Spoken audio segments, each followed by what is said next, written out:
자, 우리 이번에 이제 우리 표본 분포 중에서 우리가 마지막으로 배우는 분포입니다. 우리 과정에서는. 그래서 앞에서 표본 분포, 그래서 T 분포, 카이스케 분포까지 했는데 F 분포. 그래서 F 분포는 어떻게 만들어진 거죠? 카이스케 분포를 하는 두 개의 확률 변수, 독립적인 형태를 나눠 갖고 만들죠. 나누는데 각각을 또 자유도로 나눈 것으로 나누죠. 자, 그래서 어떤 확률 변수들의 합이나 차나 곱이나 나눗셈을 가지고 했었을 때 이렇게 확률 분포를 이루어지는 특별한 형태가 있을 수 있어요. 이때 이제 우리가 그것들 이름도 부여하고 의미도 부여해서 우리가 그것들을 학습하고 또 사용을 하는 거죠. 그래서 정규하고 정규를 더하게 되면 정규 분포인 거 우리가 인지하고 있고요. 그 다음에 빼도 정규 분포, 그래서 뺄셈이나 덧셈에 대한 형태도 이제 가능성이 있었고 어떤 확률 변수가 된다는. 그다음 곱하는 경우는 뭐가 있었어요?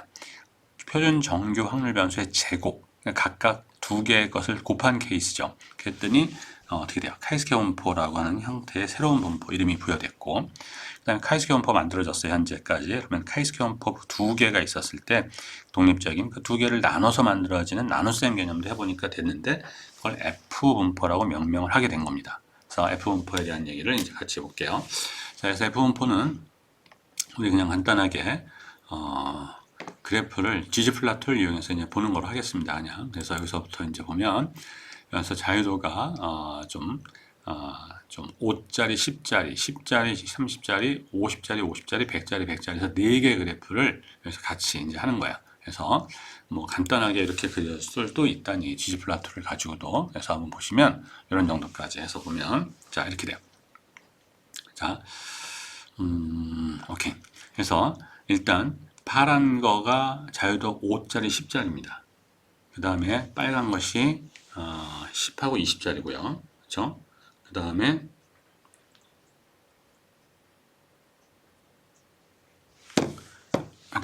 검은 것이 50하고 50짜리, 그 다음에 노란 것이 100짜리, 100짜리입니다. 자, 이것도 자유도가 커진다는 얘기는 표본의 수가 커진다는 뜻의 의미를 갖습니다.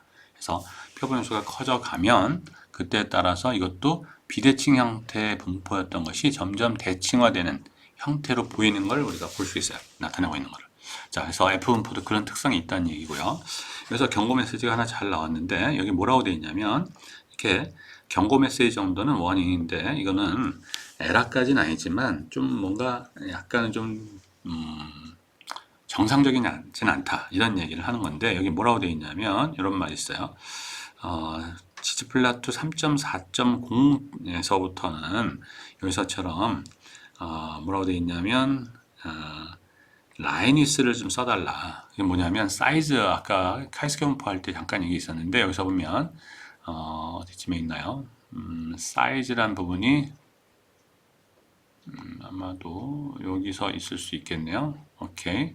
사이즈가 이렇게 있죠. 이 사이즈가 라이니스의 개념으로 바뀌었다는 뜻을 가져요. 한번 이 사이즈 대신에 라이니스를 바꿔서 이 프로그램을 스크립트를 다시 한번 진행해 볼게요. 그래서 이럴 때는 사이즈 지금 2, 6, 8개를 바꿔야 되죠. 그때는 우리가 어떻게 하면 좋으냐면 에디트 부분 가서 여기에 보면 find and replace and find가 있어요. 그러면 여기에 뭘 찾아서 뭐로 바꿔라 이런 게 있거든요. 그래서 find 개념을 가서 사이즈죠. 그래서 사이즈로 가고 이것을 라이니스로 바꾸는 개념인데 이거를 all로 누르면 여기 있는 건 모든 걸 다 바꿔버립니다. 그러면 나중에 혼란스러울 수 있어요. 여러분들 바꿔야 될 범위 부분까지만 하는 게 좋으면 여기서 찾아가는 방식, 여기서부터 출발해서 next 누르면 여기에 이제 블락 지정이 되죠. 그럼 여기서 이것들을 replace 버튼 이렇게 누르면 그것들이 각각 바뀌는 걸 볼 수가 이렇게 있습니다. 그래서 여기까지만. 뒤에 가서는 이 사이즈 개념이 뭐 뒤에 가서도 마찬가지인데 그건 추후에 보기로 하고요. 그래서 여기까지 해서 바꾸고 나서 얘를 다시 한번 돌려버리면 어떻게 되냐면 어떻게 돼요? 경고 메시지가 하나도 없이 말끔하게 되죠. 그러니까 이쪽 시스템 안에서, 그러니까 지지플라토 안에서 사용되는 이 옵션에서 예전엔 사이즈라는 말이 맞았었는데 지금 라이니스로 이걸 좀 바꿔놨다는 뜻이에요. 그냥 사이즈하고 라이니스는 개념 자체가 약간 다른 느낌을 받죠. 그러니까 그래프의 어떤 크기 이런 개념으로 오해될 수가 있는 거예요. 지금 입장에선. 근데 라이니스 하면 선의 굵기 정도를 갖고 얘기하는 거니까 좀 낫죠. 그런 의미에서 이제 이렇게 한 거예요. 자, 그래서 그걸 여러분들이 봐주시면 될 것 같고, 자, F 분포도 이제 확률을 나타낼 수 있겠죠, 이것도. 그래서 우리 한번 또 했던 것처럼 하면 F 값이 1.2 정도, 그 다음에 자유도 1은 29, 자유도 2도 29짜리 이런 형태를 가지고 1000개 점을 가지고 우리가 플랫창에다가 그려서 이렇게 해서 이와 같은 형태대로 확률 계산해서 뽑아지는 이런 형태를 볼 수 있어요. 그래서 1.22보다도 더 클 확률인데 이렇게 이거 좀 잘못됐네요. 사실은 좀. 그래서 이런 형태인데 이게 그러니까 F 이것이 여기가 이렇게 돼야 되지 않고요. 여기서 좀 이렇게 오타가 좀 났어요. 이렇게 바꿔야 되겠네요. 그렇죠? 다시 한번 더 그래프를 그려볼게요. 이렇게 되어야 맞죠. 그래서 1.2보다 더 이 클 확률이 0.3 정도 되는 거예요. 이게 70%고 이게 30% 정도 이렇게 되는. 그래서 이런 것들도 쉽게 계산하는데 다 뭐예요? F분포의 P 누적 함수. 근데 오른쪽을 쓰고 있으니까 우리 누적 함수는 왼쪽에 대한 면적이잖아요. 그러니까 이쪽을 쓰고 싶으면 전체에서 요 1.2까지 이 값을 빼면 되죠. 그렇기 때문에 이것이 0.29 정도 나온 거로 표현할 수 있다는 거죠. 이런 형태대로 할 수 있는 거죠. 자, 이번에는 이제 우리 F분포의 그래프를 0부터 5까지 0.01 단계로 넘어가게끔, 그러면 결국은 0.01씩 0에서 5까지 가는 거니까 0부터 5까지 51개 포인트가 이제 있겠죠. 그 포인트를 이용해서 라벨도 주고 그다음에 우리 또 수식적인 처리를 하는 건데 여기도 사이즈가 있었어요. 이것도 라인위스로 바꿔버리면 됩니다. 이렇게. 자, 이렇게 되면 이 형태 가지고 우리가 그려볼게요. 그러면 자, 우리가 앞에서 그렸던 형태하고 비슷한 형태인데 수식 처리를 이렇게 놓을 수가 있다는 거예요. 그래서 수식 처리에 대한 것은 이처럼 라벨 F라고 명명을 했는데 요만큼이 요 수식을 처리할 수 있도록 하는 어떤 우리의 문법적인 개념입니다. 그래서 라인 F가 어디에 들어가 있냐면 쭉 내려가다 보면 여기쯤에 라벨, 그래서 지오메트리 언더바 텍스트라고 하는 요 수식적인 위치를 X축 좌표하고 Y축 좌표 요 위치에다가 이런 것들을 라벨을 붙여라 이런 개념이에요. 그래서 수식으로 쓰려면 pass equal to라는 옵션이 같이 들어가야 됩니다. 그리고 요거에 대한 크기 이렇게. 그래서 이때 사이즈 개념하고 앞에서 이 라이니스의 사이즈 개념으로 예전에 썼던 것이 좀 혼란스러울 수 있으니까 여기선 그대로 사이즈가 맞지만 여기 라이니스로 바꿔놨다 이런 겁니다. 지금 새 버전에서는.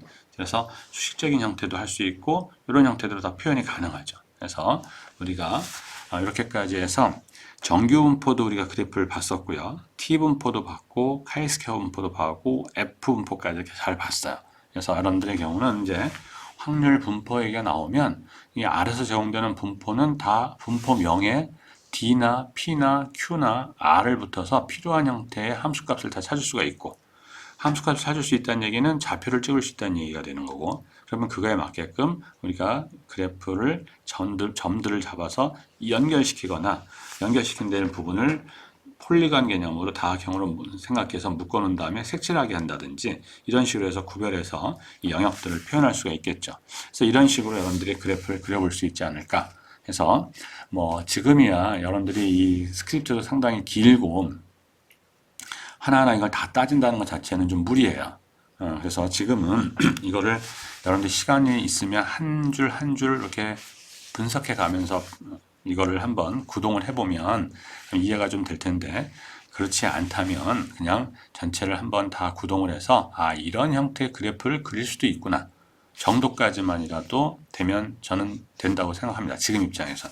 그리고 나중에 필요할 때 여러분들이 이거를 그리기 위해서 내가 약간 변형된 그림이 필요한데 그러면 어느 부분을 어떻게 바꾸면 되겠구나 하는 정도까지. 그게 1단계고요. 초기 단계에서 한 단계 더 나간 거고. 그 다음에 이제 여러분들이 이걸 이렇게 바꾸니 됐으니까 나는 이런 것들을 이렇게 더 꾸며야 되겠다. 이런 정도까지 옵션이 또 이제 더 플러스 마이너스 될 수도 있는 거고. 그리고 이제 여러분들이 자꾸 쓰다 보면 기억이 돼서 여러분들이 이런 것들을 다 처리할 수 있게끔 이렇게 되지 않을까 싶습니다. 그래서 우리 그래프 그리는 문제를 여러분들하고 같이 여태까지 또 같이 공부해 봤습니다. 또 다른 주제를 가지고 다음번에 또 만나도록 하겠습니다. 자, 수고하셨습니다.